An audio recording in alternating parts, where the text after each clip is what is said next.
my YouTube friends, how are you? And today I will tell you what's in my beautiful London bag.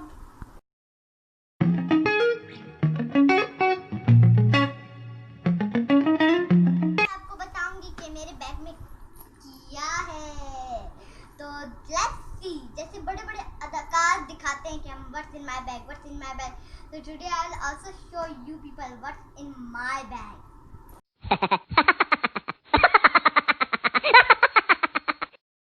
तो सबसे पहले आपको मैं दिखाऊंगी माचिस का डब्बा। इसकी कभी भी जरूरत पड़ सकती है। और ये बिजली का बिल, पलता, मेडिसन का पलता, और मेरी काकी जो कि मैं बड़ी शौक से यूज करती हूँ। ये मेरे बालों को हमेशा खोल देती है।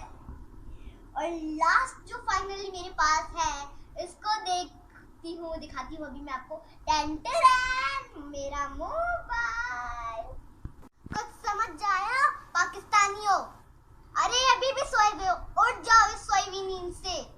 अगर ऐसे ही सोए रहोगे ना तो हमारे बैग में से यही निकलेगा, भाई ये गरीब आवाम का बैग है, कोई मरियम नवाज का नहीं। देखो मरियम नवाज का है क्या? बड़े मजे से मेरी वीडियो देख रहे थे, पता नहीं लड़की क्या क्या निकालेगी इसमें से। समझ गए?